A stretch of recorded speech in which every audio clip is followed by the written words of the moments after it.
lot like mescaline, okay?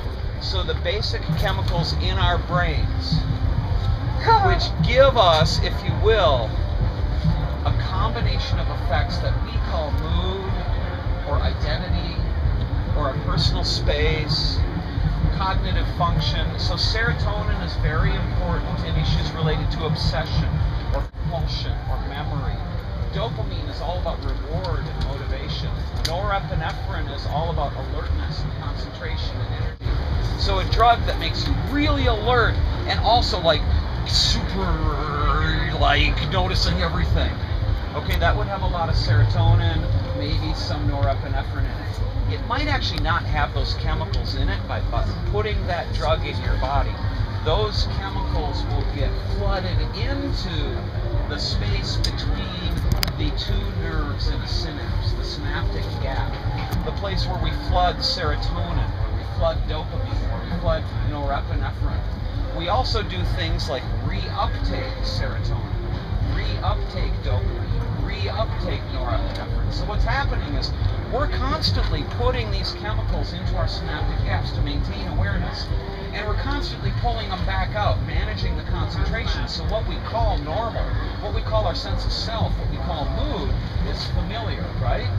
So if you do a drug, most likely you're going to flood the system with that drug. That's called an agonist. If instead your doctor gives you a drug, they're going to do something gentler. So they're going to retard the uptake of that drug, like a selective serotonin reuptake inhibitor, an SSRI, something like Prozac. It does the same thing as Molly, except for in a different way. Molly floods your synapses with these chemicals. Prozac slows down the rate at which you reabsorb them. Both of them have impact on the concentration of those chemicals in the synapse. One more acutely, the other more subtly. So you're talking about peaks and ranges. So if you do an SSRI, like if you take Prozac, you're putting a really long duration, low peak serotonin reuptake inhibitor in your system. You're saying, I want to tweak the serotonin level up a tiny bit, but I don't want a big flood. I don't want to rush. I don't want to roll, correct? Right? I just want to feel a little better. But if you roll, eat some Molly or another phenethylamine, then you get a big rush into your system and you're like, wow, I love everybody. And then on Tuesday, like, fuck, my life sucks. Right? Okay, so what you're playing with, and I'm not going to say playing with, what you, as space pilots, are doing with your consciousness, which is the spaceship you have, is modifying the perception so you can see the world in a way that's useful to you. So you're like, oh God, life sucks, I got bills, you can go to therapy, you can do yoga, you can exercise, you can eat better, you can do all sorts of things, quit smoking cigarettes, quit masturbating, all those sorts of things that people need to do to achieve a higher level of radiance in their chakra systems, or you can eat some Molly. And for the next 6 hours, you'll be fucking awesome. Use them well.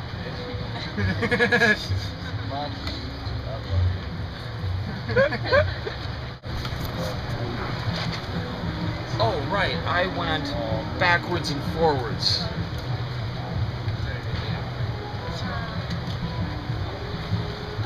I can't see these anyway, so I'm just going to talk from here. Okay? So we classify these drugs in different ways. We classify them either in a descriptive fashion, like what does it do? Oh, it's an empathogen, it makes me feel something. It's an entheogen, I felt God. No, it's a tryptamine, that's a chemical classification, right?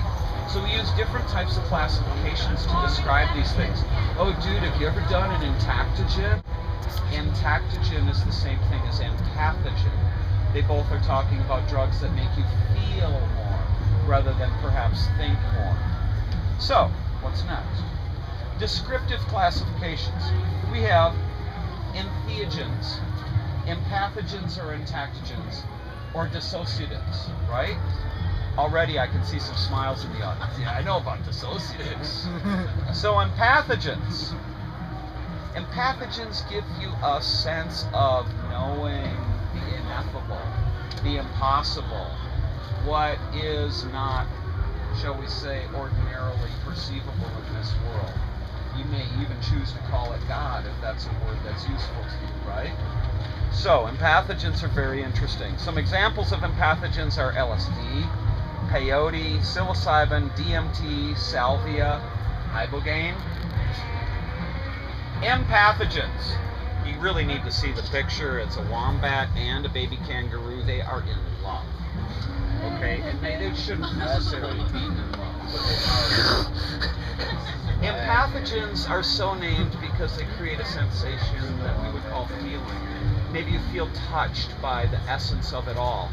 Or maybe you feel you can touch the essence of it all. So the new word is intactogen, because empathogen, well, pathos is the same word root. Pathos is a bad thing. It's that horrible ennui, misery shit we get when we work too much, right?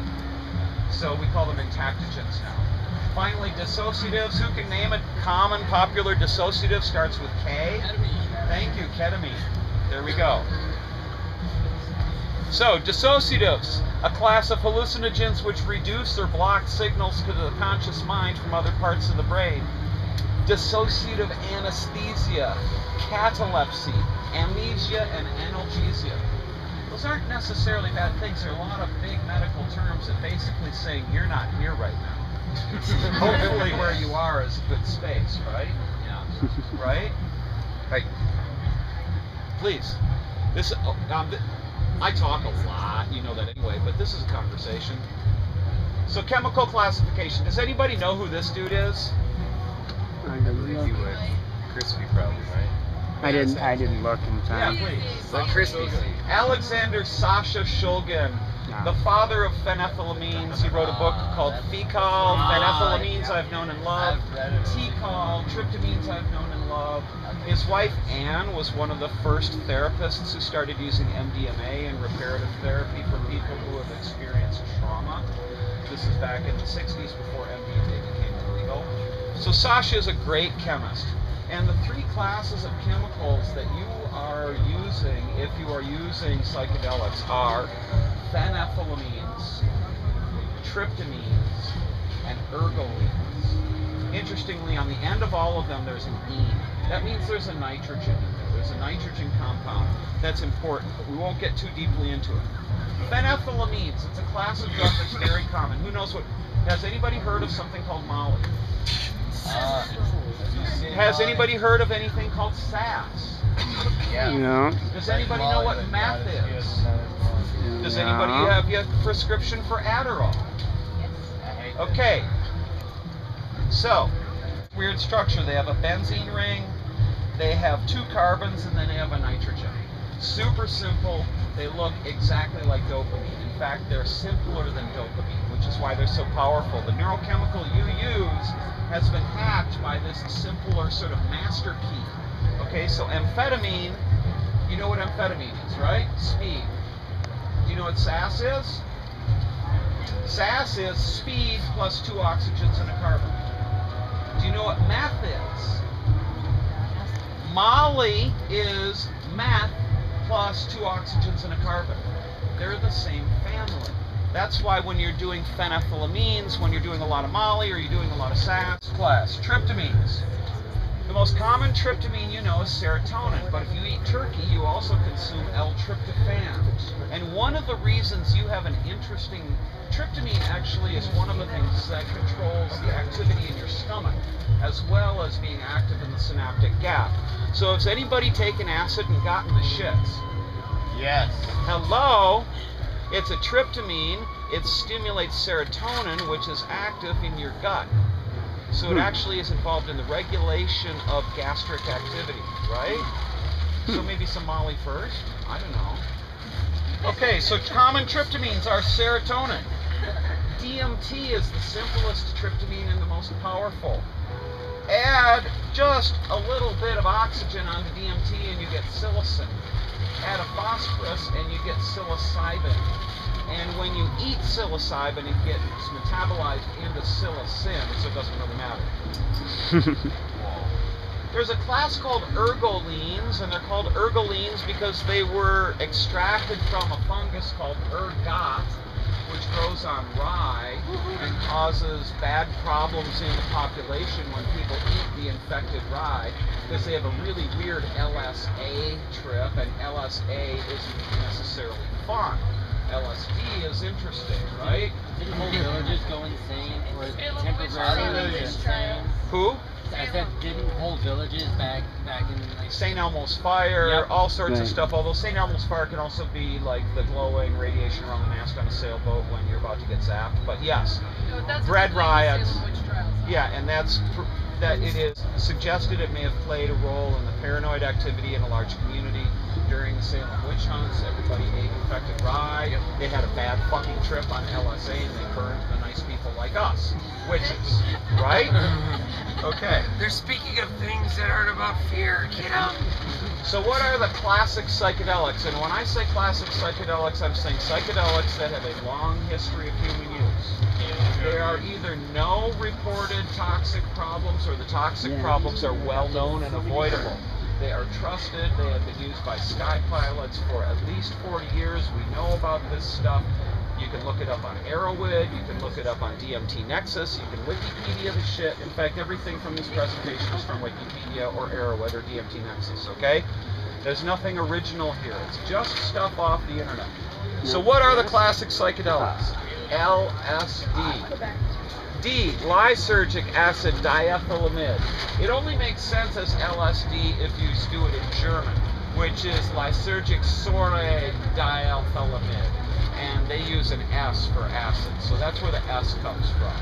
Otherwise, you'd say, shouldn't it be called LAD? Shouldn't it be called LAD? But no, the chemist who invented LSD was Swiss. He spoke German. His name was? Albert Hoffman. Albert Hoffman, thank you.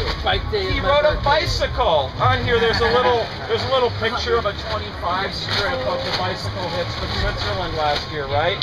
Those were amazing hits too. Oh yeah! So what are some common names for LSD? I've got acid, L, tabs, blotter, dose, trips, liquid. What else? I came up with one. What? Mary Jane's sister, Alice. Right?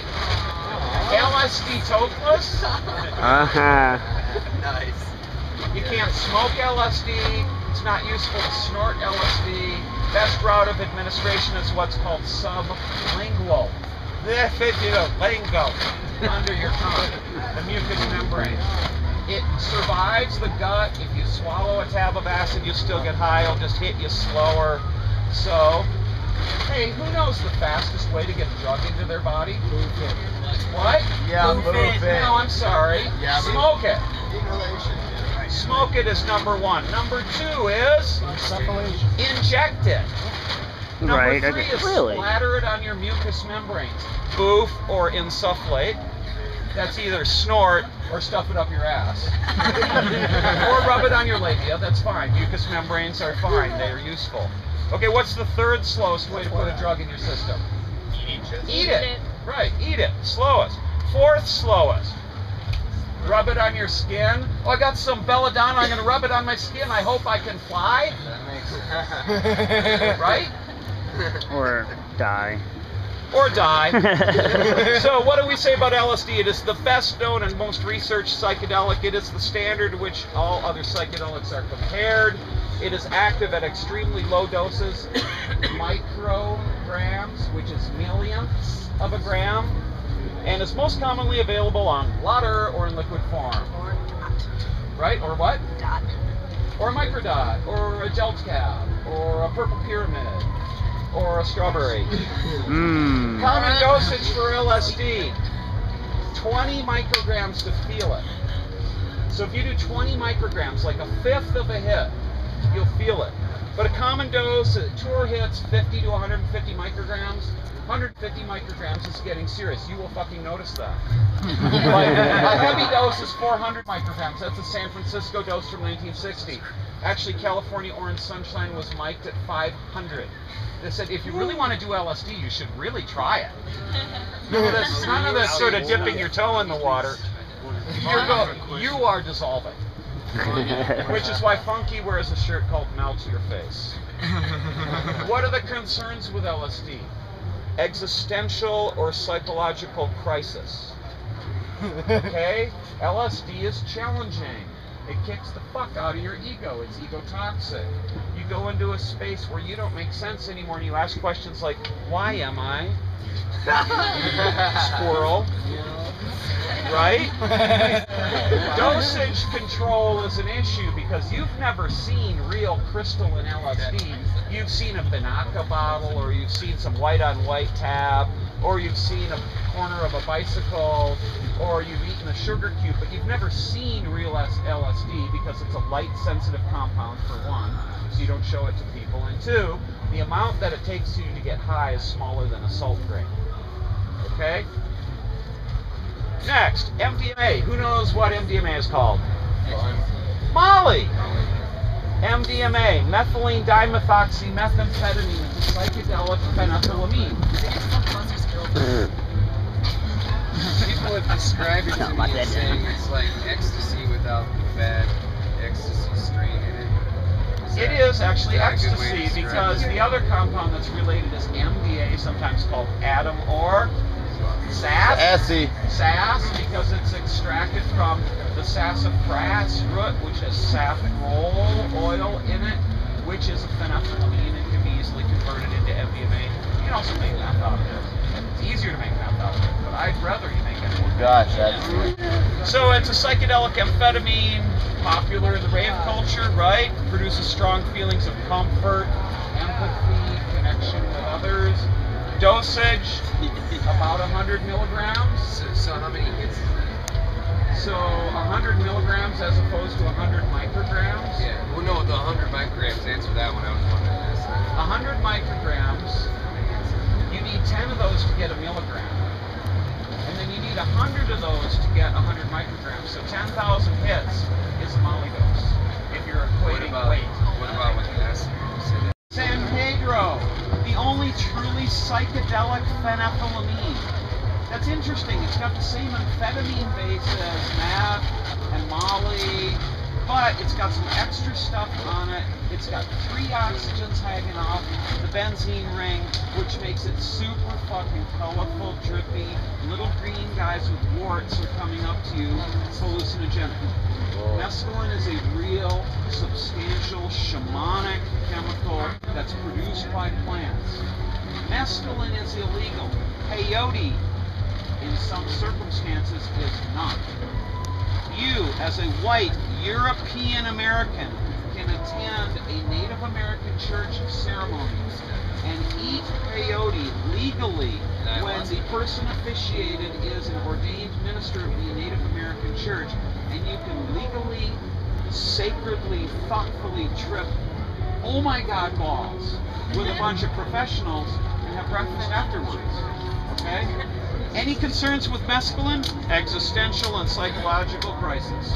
If somebody comes up to you at a festival and says, I've got some pure mescaline, either you are their best friend for life because they're actually a chemist, or they're an asshole.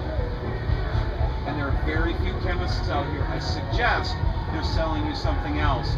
Probably a research chemical as mescaline. Probably a 2C compound as mescaline. DMT. Who's tried DMT? Woo! Woo! You're on the ketamine. I'm on ketamine. It's Okay. like acid, but Yeah, sunrise. DMT, 15 minutes is the biggest acid trip you've ever tried. Smoke 0.2 milligrams of DMT, and you can talk to Terrence McKenna. I swear you can. DMT is extracted from the root bark of Mimosa hostilis or Syrian rue or other plants. It doesn't have to be synthesized. Also created in the pineal gland of your brain when you dream and die. DMT is what's called an endogenous hallucinogen. Endogenous, which means we make it ourselves. When you're tripping balls in your dreams, you're doing DMT. When you die and you see those magical colors, you're doing DMT. When you smoke a hit out of Uncle Troy's pipe, you're definitely doing DMT. Okay? Smell the elephant's asshole. Watch out for the tryptamine elves. Let's see, what are my concerns? Existential or psychological crisis? It's an ass kicker, it's for professionals.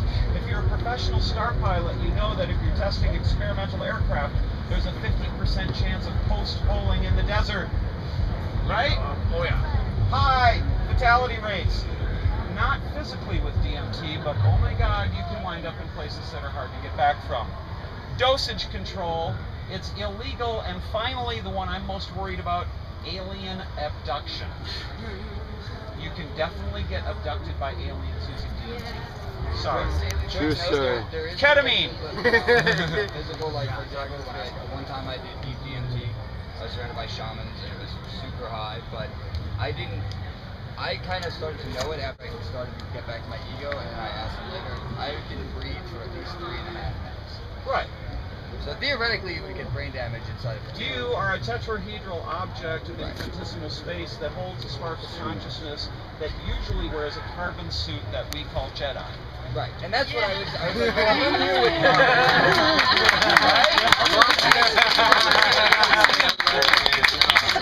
Right? Actually, he just said all that. If I'm here with God the way I think I am, then it doesn't matter if I don't breathe because there's nowhere to go. So, Okay, and then I did. ketamine, special K, K-hole, right? A psychedelic dissociative anesthetic. Turn everything off and take me to Mars, please, right? Never tried. John Lilly, the guy who did the dolphin studies, did ketamine every day for years. Wrote some of the most interesting psychedelic books ever on ketamine. I've watched people K-hole so bad, I don't even know them from a fucking stump. Concerns, K-hole, compulsive behavior. What does compulsive behavior mean? It means even if you have a lot of virtue and you're really strong, you're still a fucking junkie. Right? But it's bliss, Of course it's bliss. so it's okay. It's chemical pure bliss. bliss. But guess what? This life isn't. You go to pure bliss, you're back in nirvana, you're no longer useful, your carbon suit looks empty, we put up on a tree and call art. Right? Concerns, K-hole, compulsive behavior, loss of consciousness, death. Dead in the Illegal. eyes. You can do enough ketamine to die. You can stop your respiratory system. Not a good plan. It's reversible with an EMT and a spike of adrenaline into your heart. Bam! Just like Pulp Fiction. Say something. Right? Something.